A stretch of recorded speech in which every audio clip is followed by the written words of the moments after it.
Feel na feel natin ang presensya ng Panginoon. Amen?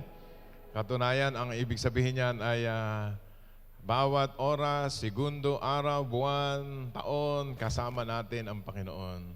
Get your Bible please. Turn with me to the book of 1 Chronicle, chapter 4, verse 10. Ito'y matagal na natin naririnig to, pero merong bagong kapahayagan. 1 Chronicles, chapter 4, verse 10.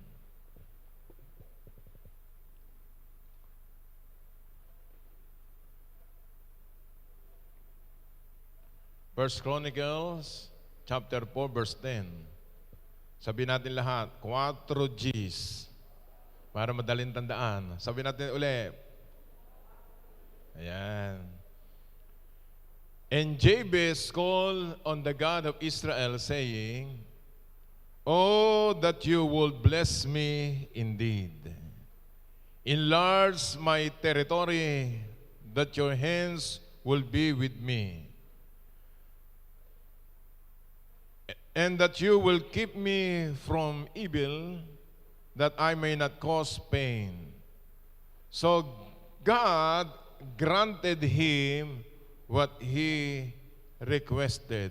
Ang Diyos po magbabala sa kanyang salita. Ang ating topic ngayong umaga ay bless me indeed. Sabihin natin lahat, bless me, O Lord. Say it again. Karamihan po na pag tayo nananalangin, ito ay minsan ay nakakalimutan natin. At kung minsan naman na ayaw natin ito sabihin, kung minsan nahihiya tayo, baka sinasabi ng ating kaluluwa ay puro ako, puro ako. Pero sa Bible pala, yung katagang bless me Lord ay pinahintulot ng Biblia ng Panginoon Diyos upang ikaw at ako mismo, personal, ay bless na bless. Taas nga dalawang kamay ng mga anak ng Diyos. Sabihin natin, Lord, bless me indeed. I receive it. Ayan. Bakit gusto ng Diyos na tayo ay blessed? At bakit gusto ng Diyos na marinig ito sa ating mga bibig? Panginoon ko, pagpalain mo ako. Sapagat ang Diyos pala, nung nilikha niya ang tao, ang original natin, mula sa bibig ng Panginoon, talaga tayo ay pinagpala. Pag namili tayo, siyempre, pipili natin hindi sumpa, kundi pagpapala. Pag pinimili ka ng Diyos, kung sakit o karamdaman, wala kang mapipili doon. Parehas lang yon. Ang pipili mo ay kagalingan, kalusugan, lahat na magagandang bagay, iyon ang pipili natin. Because every good gift and perfect gift comes from above. Itong si Jabez, ang sabi ng verse 10, pero sa Tagalog, babasahin ko po sa verse 9 muna. Sa verse 9, may isang tao na ang pangalan ay Jabez. Kagalang-galang siya kaysa sa mga kapatid niyang lalaki. Pinangalanan siya ng kanyang ina na Jabez, dahil sinabi ng kanyang ina, labis akong nahirapan sa panganganak ko sa kanya. Una pa lamang, yung buhay ni Jabez ay sakbibi ng hirap at dusa. Sa Tagalog, parang gano'n, ano?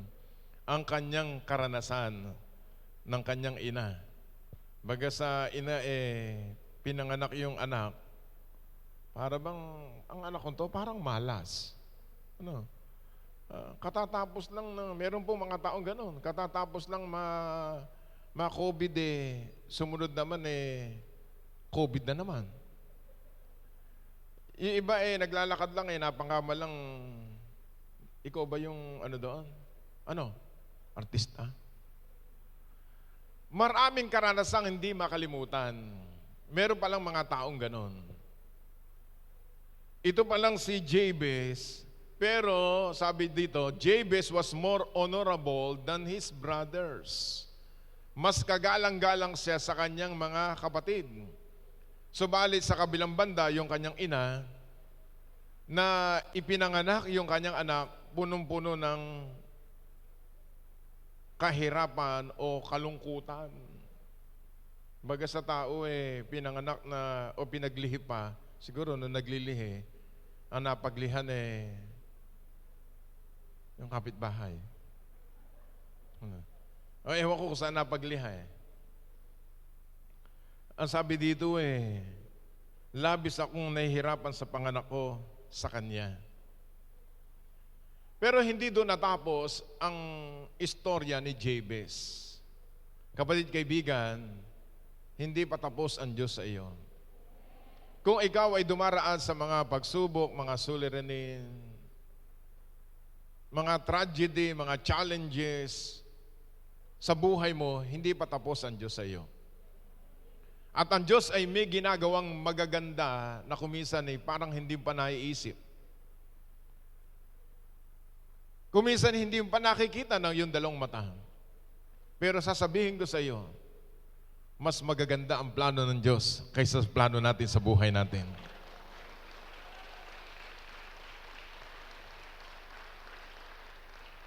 Kaya sabi ng 1 Corinthians chapter 2 verse 9, hindi pa nakita at it is written, nasusulat.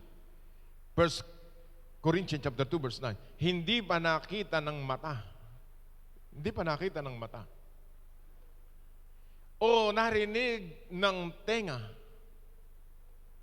O pumasok sa puso ng tao ang mga bagay-bagay na hinahanda ng Diyos sa mga nagmamahal sa Kanya. Sino naniniwala dito na may hinahandang maganda ang Diyos sa buhay natin? Hindi yata narinig Praise God. Kaya do not compare yourself to other people. Bakit sila ganda-ganda ng buhay? Who told you? Mas maganda buhay mo doon. Dahil ikaw, kung tutuusin mo, kahit ganyan ang buhay mo, talagang ganyan nga yung katabi mo. Pero kung pinakamasaya ka sa daigdig na ito, ikaw ang pinakamayaman. Yung ibang tao hindi makatulog, ikaw pag naupo, tulog. Purihin ang Panginoon. Tawa ka ng tawa, ikaw yun. Yung iba, akala mo magaganda bahay. Okay lang po yun. Gusto nga natin nun Pero pag nag-iisa na yung tao, masaya ba siya? Ikaw nga kahit wala tawa ka ng tawa Lalo na kung meron.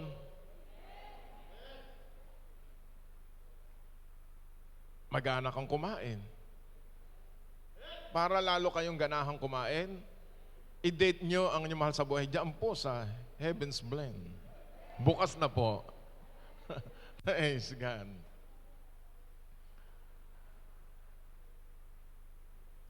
Ang mga bagay-bagay, mas maganda lagi ang hinahanda ng Diyos kaysa hinahanda ng puso natin. Araw-araw, kita nyo, matatapos na naman ng Oktubre. Di ba nyo napapansin?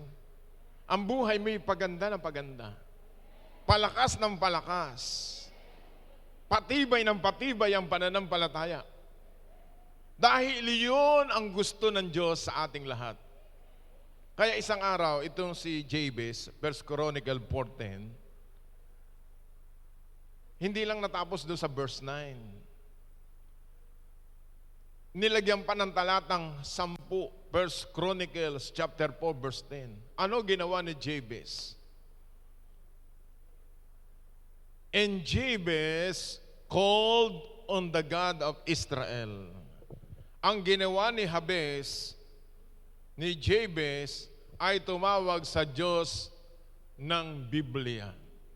Pag sinabing Diyos ng Israel, the God of Jacob, the God of Isaac, and the God of Abraham. Yung pong tatlong iyon, magnuno lahat yon. Diyos ni Abraham, Diyos ni Isaac at Diyos ni Jacob. Lahat yon mayayamang lahat. At doon tayo nagmula pag tayo ay na-born again. Say hallelujah.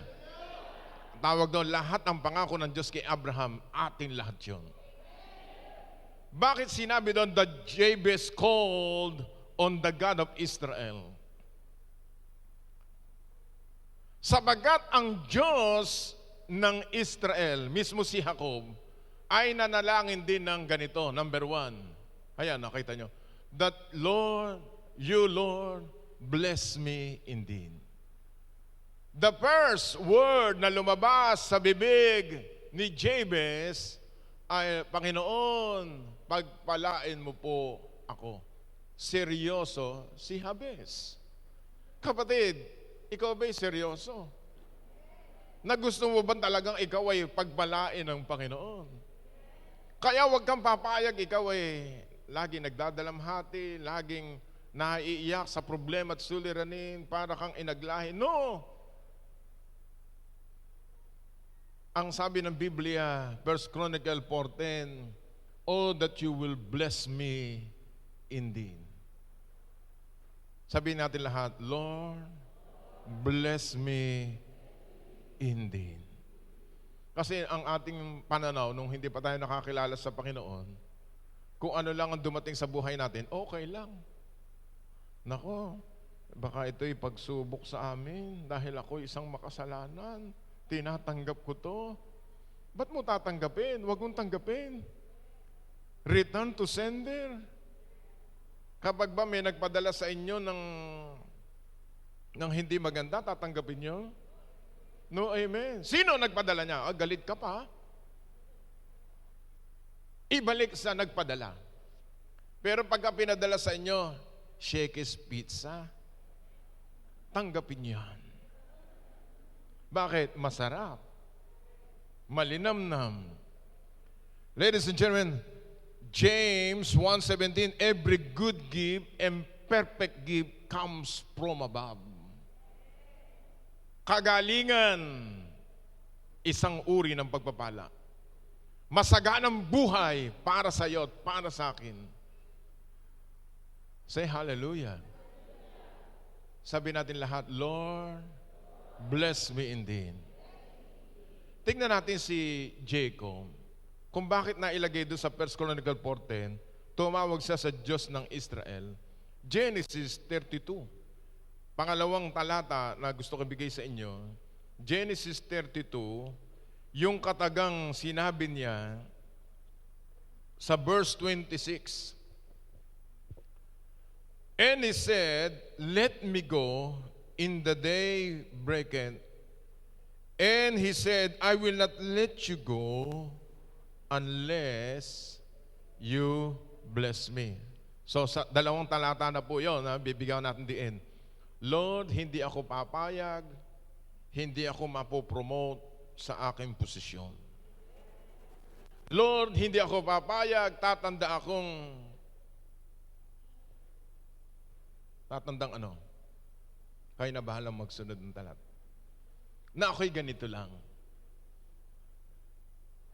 Gusto pala ng Diyos yung na tayo ay pagpalain. Alam mo si Jacob, ang pangalan niya, alam natin yon, Jacob means supplanter, mandarambong. Kaya siya nabubuhay, daya siya ng daya, dinadaya niya yung kanyang kapatid. Sino kapatid niya? Si Esau. Kasi ang mga panganay nung unang panahon, doon pinamamana ang mana.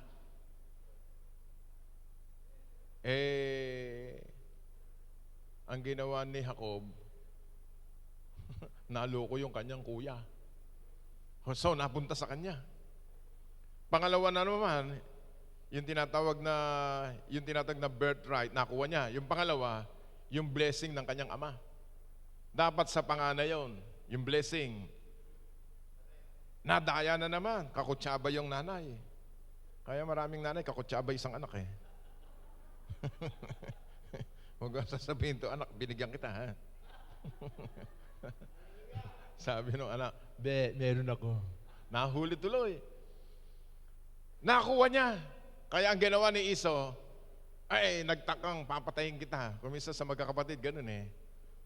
Nagkakaroon ng inggitan, tampuhan. Pero alam mo, pag ikaw ay anak ng Diyos, huwag ka na magtatampo. Huwag ka na may inggit. Blessed na blessed ka na. Magtatampo ka doon sa kapatid mo, hindi naman born again. Paano pa maboborn again yun? Ikaw na lang inaasahan sa pamilya mo. Kung meron ka, bigyan mo ng biyaya. Bigyan mo ng, kung walang makain, bigyan mo makakain. At least ikaw, para kang balon, habang kinukuhanan, bumabalo ng pagpapala.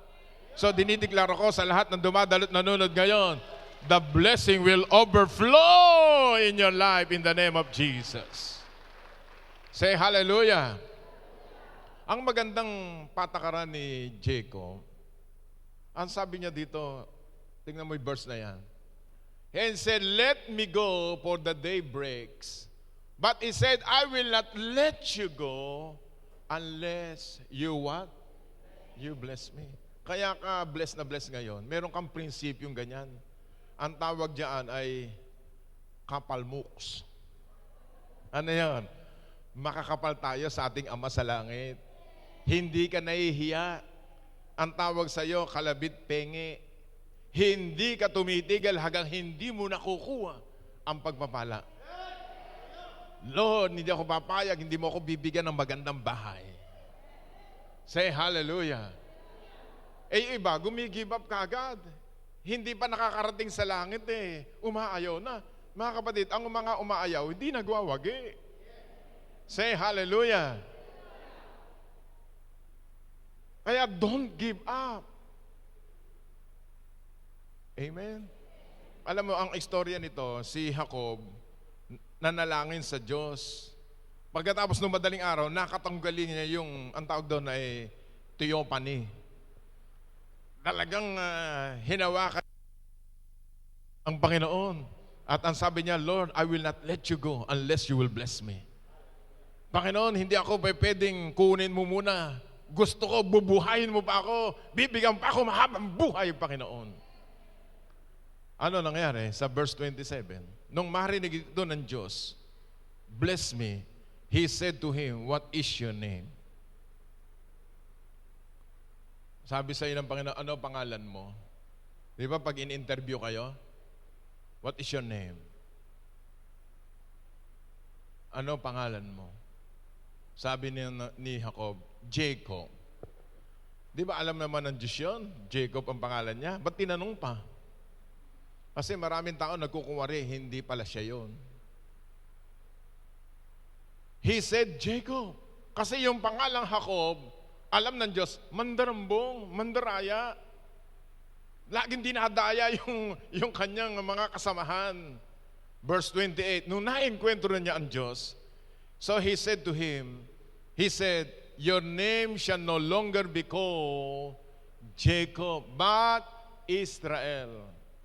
Nung sinabi niya, Lord, bless me, yung pangalan niya, unang binless ng Diyos.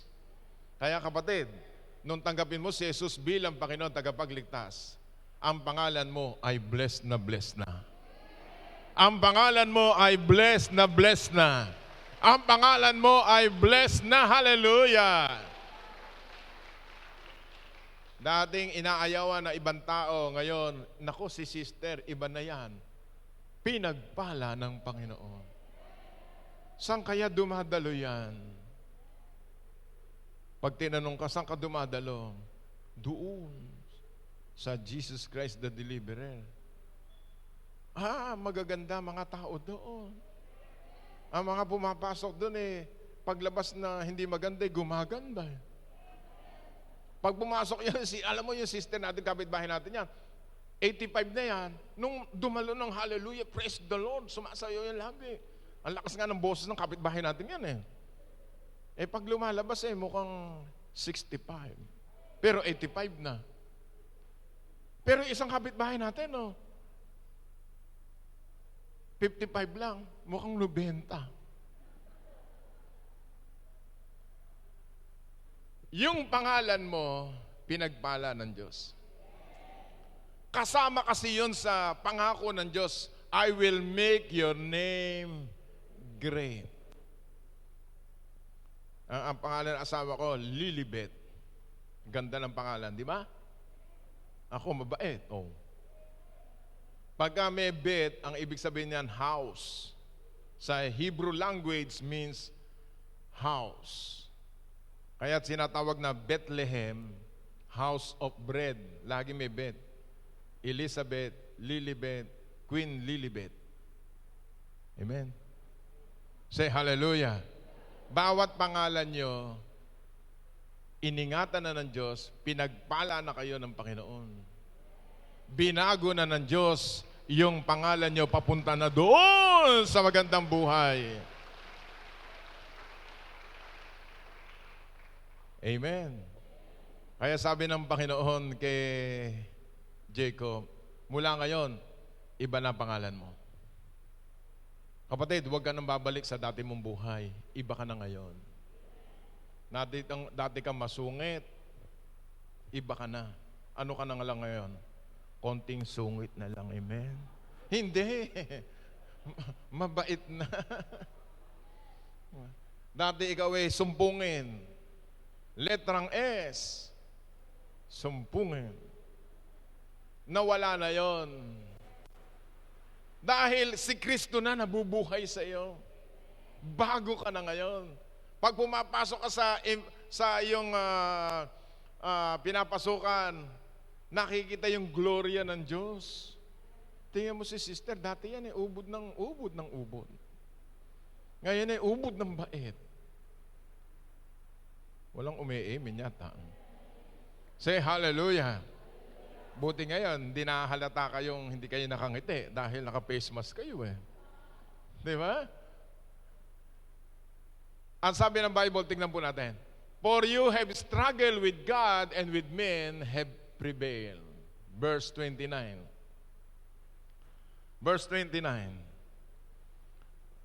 Then Jacob asked, saying, tell me your name, I pray. He said, what is it that you ask about my name? Ano resulta nung humingi siya? Lord, bless me. He blessed him there. Sino dito nung pumunta rito, pinagpala ng Diyos? Kung saan kayo dinala ng Diyos at naramdaman nyo ang kanyang presensya, dito ka pinagpala ng Panginoon. Meron talagang lugar na kung saan ikaw ay be-blessed ng Lord. Say hallelujah. And He blessed him there. Taas dalawang kamay. Sabi natin, Lord, I receive your blessing in my life, in my family, in my finances. I receive it in Jesus' name. Amen. Did you receive it?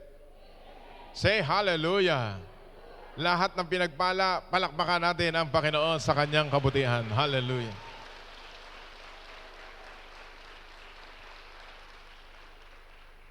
Verse 30. Jacob called the name of the place Peniel, for I have seen God face to face, and my life is preserved. Pagpapalain din pati yung ating countenance ng ating mga mukha. Amen? Pati buhay natin, ipipreserve ng Diyos pagka ikaw ay blessed. Yung iba ay mga umuwi na sa langit pero ikaw buhay pa. Kaya humingi dapat tayo mahabang buhay. Say hallelujah. So yung katagang bless, sasabihin mo sa sarili mo, Lord, bless me. Araw-araw yan. Kita mo sa bahay mo, merong God bless our home.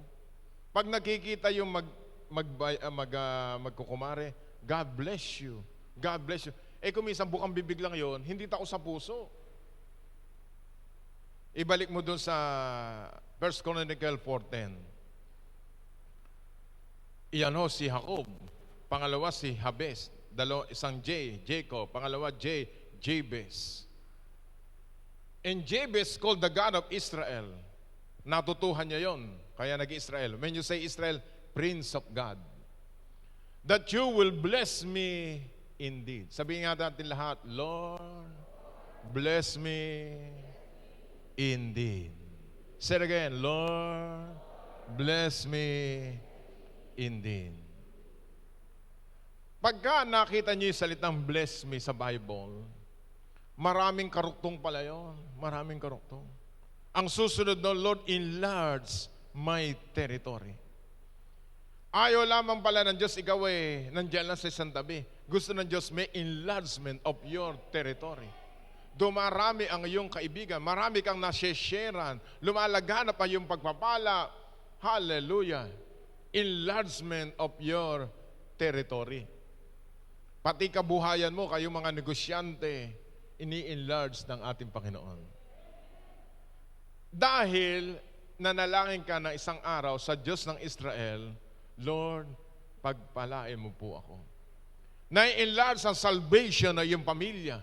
Na dati ikaw ay nag-iisa, ngayon 2 na kayo, 3 kayo, 4, 5, nasisharean mo lahat. Meron tinatawag na enlargements of your capacity. Say hallelujah. Huwag kang titigil. Ang Diyos, ang sources ng Diyos, ang source ng Lord, napakarami.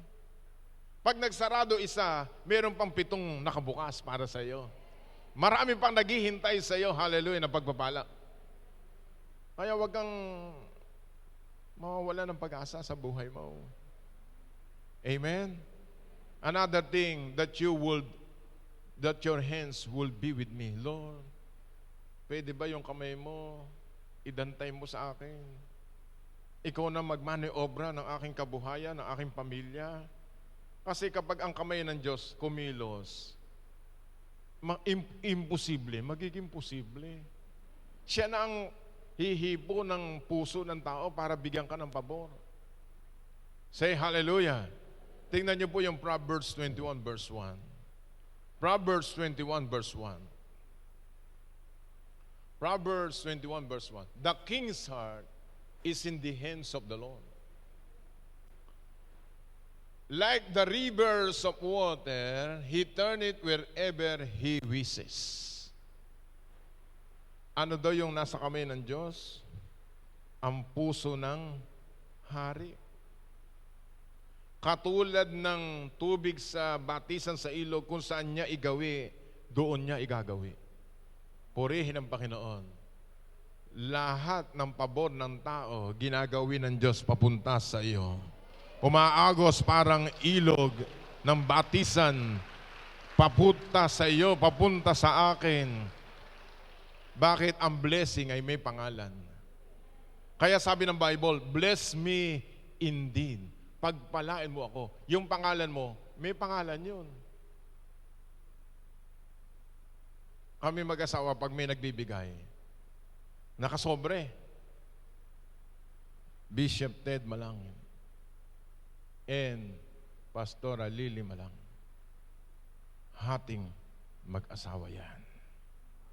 May pangalan eh. Pag nakita na asawa ko, Lilibet Malang. Nasaan yung pangalan ko? Wala. Para lamang sa kanya. Pag may nagbigay, Chodulo Malang yan. Purihin ang Panginoon. Para lang sa mga kapatid, ang blessing may pangalan. Hindi ko alam kung ano hiniling nyo sa Panginoon. May pangalan yan sa langit at para sa inyo lahat yan. Say hallelujah! Yan ang sabi ng Bible eh. Ginagawin niya doon. Nasa kamay niya lang. Pag hinipa ng Diyos, para sa iyan. Say hallelujah! That your hands will be with me. Kaya sa Bible, sa Matthew, Mark, Luke, and John, pag malalakas ang faith ng mga humihingi ng pagpapala, yung kamay ni Jesus talagang gumagawa ng milagro. 5 loaves of bread and 2 pieces. Nung binigay sa kamay ni Jesus, nag-multiply. Mga kapatid, pag binigay mo sa Diyos ang iyong kabuhayan, ang iyong kapartner mo siya sa iyong negosyo, I tell you, hallelujah, there's a lot of miracles sa buhay mo. There's a lot of multiplication sa iyong pamilya, sa iyong asawa. Magkakaroon ng maraming pagpapala sa asawa mo. Hallelujah. Amen? Pati sa kabuhayan, pati pera. Pararamihin ng Diyos. Amen. Ang tawag dito, pag sinabing hands pa, means protection. That you will keep me from evil. Yung blessing din, kasama po ang protection. Laban sa diablo. Nung hinandog po yung ating Heaven's Blend coffee, mga nagsiuwi na kayo. Mga alas 12 ng gabi, nagko-closing prayer, nagmanifest sa isang babae yung evil spirits. Kaya tama yung aking kakakompes, Deliverance Cafe. At pinag-pray ni James and ni Joyce, naku, makulit. Yung aking asawa ay tulog na, tinawag yung aking asawa. Ang napakaganda roon, yung pupunta doon, nakakalaya. Amen? Nakalaya po nung gabing iyon yung babae. Siya pala pagkagabi nananaginip ng kamatayan. Hinahabol ni kamatayan. Ang karga, espiritu ng kamatayan. Inom ng kape, puri ng Panginoon. Siyempre, ano ko lang yun, side comment ko lang yun. Na-deliver, umalis yung demonyo ng kamatayan at pinalaya siya ng Panginoon. Say hallelujah! Taas nga isang daliri. Yan ang ating signature, di ba? Sabi natin, demonyo ng kahirapan, lumayas ka! Demonyo ng kamatayan, come out! In Jesus' name. Tapakan nyo. Yan, bigyan. Akalain mong sabi nila, bakit to ganun, Bishop? Nagpunta lang ho doon. Alam mo, nung si Jesus, naalala niyo si Jesus pag pumunta sa templo? Pag nakita si Jesus, nagre-react yung demonyo sa katawan ng tao. Malakas yung presensya ng Panginoon. Hindi makatagal. Yan lang katabi mo, pag nakita mo hindi ka makatagal. Because of the presence of the Lord. Say hallelujah. Naalala ko po yung nung nag-opisina kami ni Pastora doon pa sa ating dating opisina, nire-rentahan natin. Merong babae daw pumasok, medyo may edad na. Nung makita mukha ko, sabi ko, excuse me, ma'am?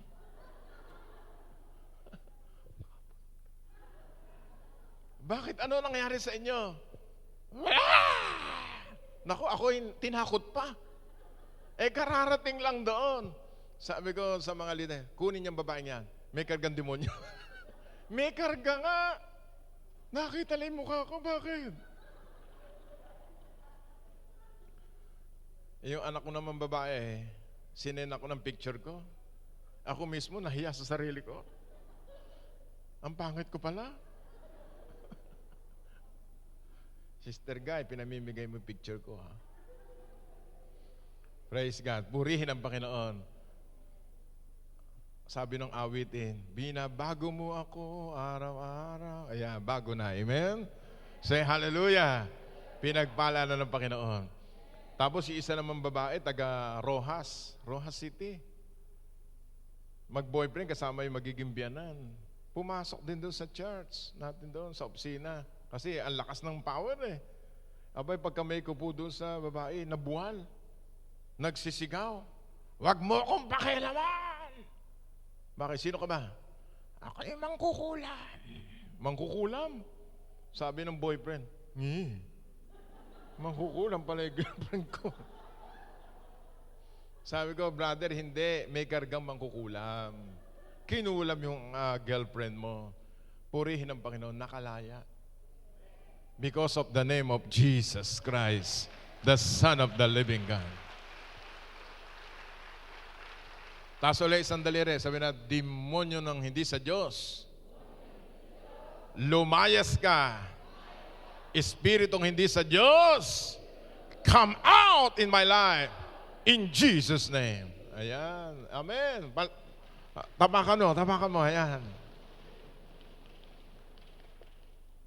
Kaya sabi ng Bible, that you will keep me from evil. that I may not cause pain. Kaya wala tayo dapat, itong taong ito, walang pain sa buhay natin. So God granted him, tingnan po natin, dito na tayo magtatapos. 1 Chronicle 4:10. So God granted him what he requested. Ano ni-request ni Jabez? Ni Jacob? Bless me indeed.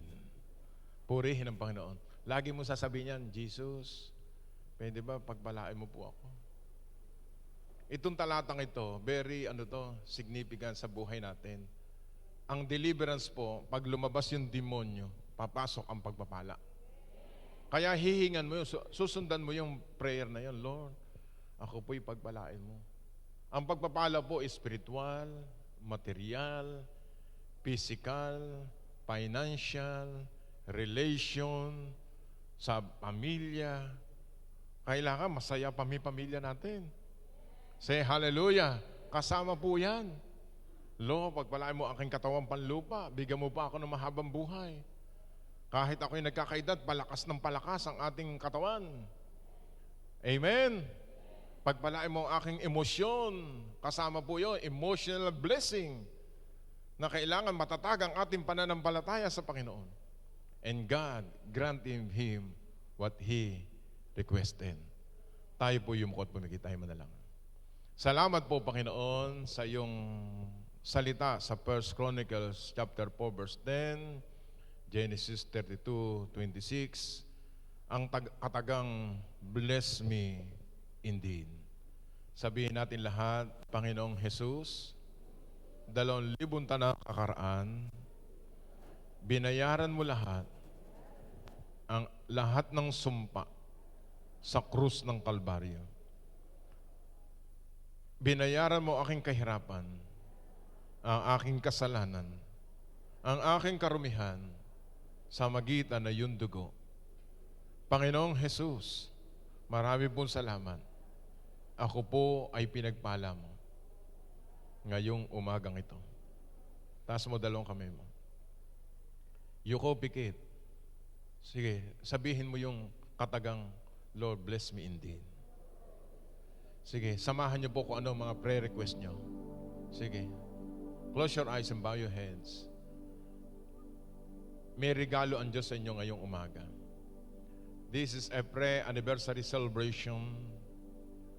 God granted him, katulad din sinabi ng Diyos kay Jabez, God granted him what he requested. Whatever your request today, God will grant to all of you today. He will grant any request that you want. Use the name of Jesus. Sabihin mo sa Ama sa Langit, sa pangalan ni Jesus. Yes, meron kang problema sa anak. Hindi mo madala-dala sa Panginoon. Sabihin mo kay Jesus. Meron ka bang hinihiling na malalaking bagay sa Panginoon? Huwag kang mawawala ng pag-asa. Lagi mo sasabihin, Lord, pagpalain mo po ang transaksyon kong ito. Lord, pagpalain mo po ang aking anak na may karamdaman, pagalingin mo, Panginoon. Mas lalo kayong mga ina ng tahanan, mga ama ng tahanan, walang napahiya na mga ama o ina ng tahanan na lumapit kay Jesus. Pag binasa nyo sa Matthew, Mark, Luke, and John, mas lalo ang mga widow, mga nanonood na mga balo, walang napapayang o tinatanggihan ng Panginoon na lumalapit sa Kanya. Libra siyandoro. Yes, nararamdaman ko, inaabot ng Diyos ang iyong pangangailangan. Kayong mga may sakit at may karamdaman sa mata, sa lalamunan, sa puso, sa buto. Yes, Lord, touch them, Lord. Jesus was moved with compassion. Jesus is passing by right now in the name of Jesus, even in your home. Oh, Jesus, bless me indeed. Yes, kayong humihingi na mahabang buhay, God will grant. God will fulfill the desire of your hearts today. Yes, Lord. Lord, deliver them also from any bondages right now. In Jesus' name, let the power of the blood of the Lamb be upon each and every one of us. Ang Diyos lamang at ikaw nakakaalam, hallelujah, na iyong pangangailangan. Jesus, you are a God of miracle. Yes, Lord. You are a God of miracle, Lord Jesus.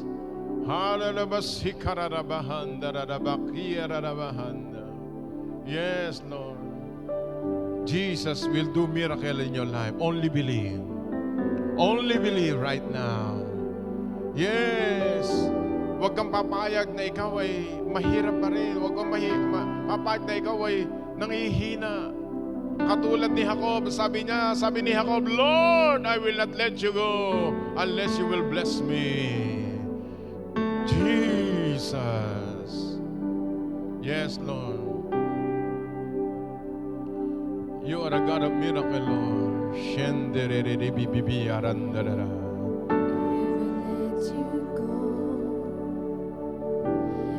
Hold my future in your hand. Receive it in your spirit right now. How could I ever survive without your presence in my life?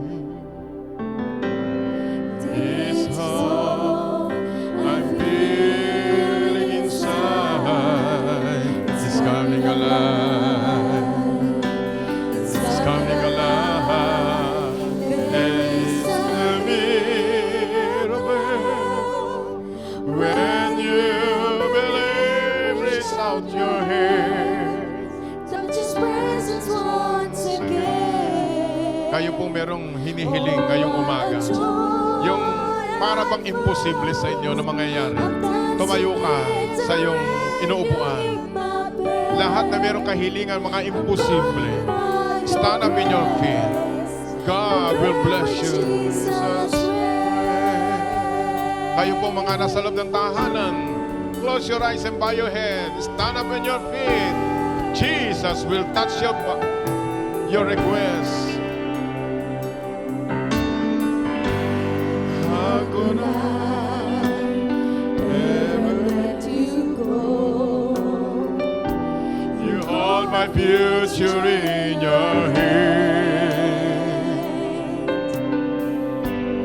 How could I ever survive Without your presence in my life,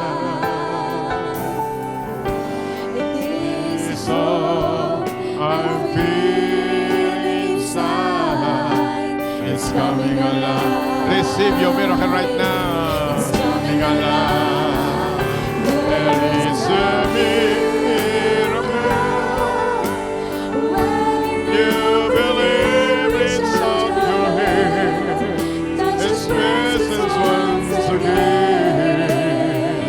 Oh, what a joy I found. I'm dancing in the rain, you hear my pain. I'm going by your grace. It's a miracle.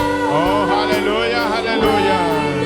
Bless every home, bless every family, hallelujah. In the name of Jesus.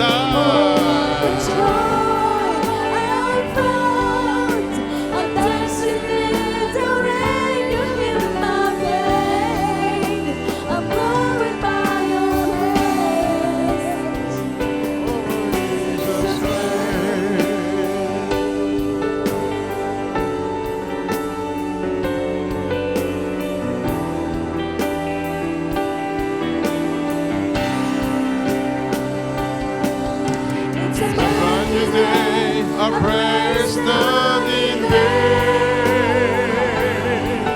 God is here with us, His promises remain. We are stronger with every step we take.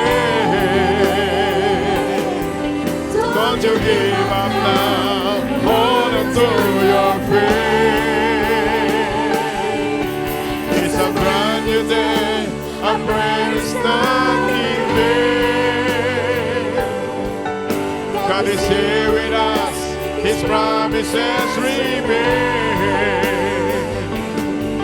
We are stronger in every step we take.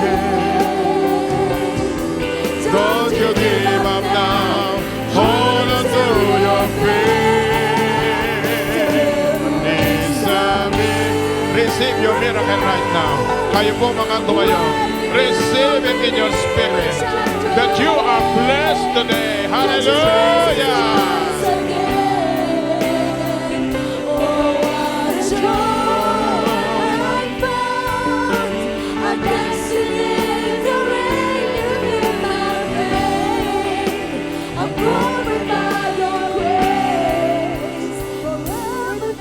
Salamat po, Panginoon.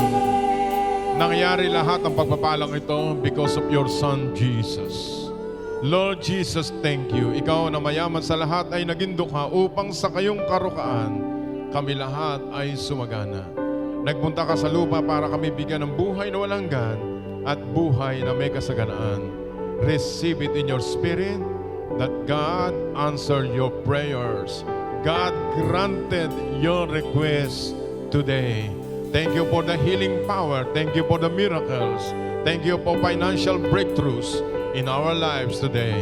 We give you praise. We give you glory. In Jesus' name this we pray. Amen and amen. Come on, clap your hands. Hallelujah. Amen. Sa darating na linggo ay merong okasyon tayo sa darating na linggo? Anniversary. Lahat po ng birth at second service. Yung first service sa umaga dadalo. Huwag po kayo mag-a-absent. Anniversary na po natin sa linggo. Pero meron din pong mga social distancing pa rin. Yung second at saka yung hapon, yung second panghapon para magkasya. Kasi yung panghapon, national po yon. Lahat ng mga pastor, mga leaders pupunta ho dito. Konti lang po yon, around surrounding mga Bulacan o Region 3 lang ang dadalo. Purihin ang Panginoon. Pero bago tayo lumabas, ay let us celebrate the goodness of the Lord by singing Todo na ito. Hallelujah. Sister Guy. Todo magbigay ng pagpapala ng Diyos sa todo rin ang pagsamba natin. Amen? Hallelujah! Buksan mo ang kalangitan, ibuhos mo ang kasaganahan, hanggang magkabig sa luhig ang mga pagpapala ng Diyos. Isa pa! Buksan mo ang kalangitan,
Isa pa. Todo, todo, todo. Mas mababa. Todo, todo, todo. Mas matindi. Todo, todo, todo. Ang pagpapala mo. Isan pa. Itodo mo. Todo mo. Woo! Todo lang itodo mo.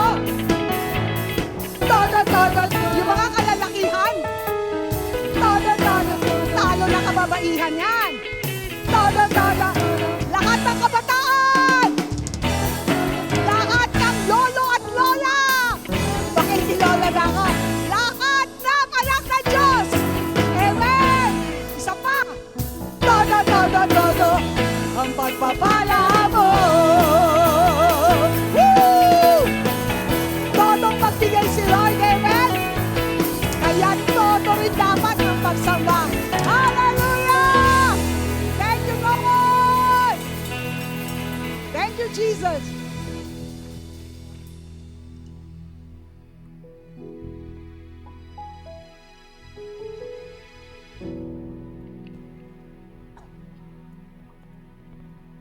Amen.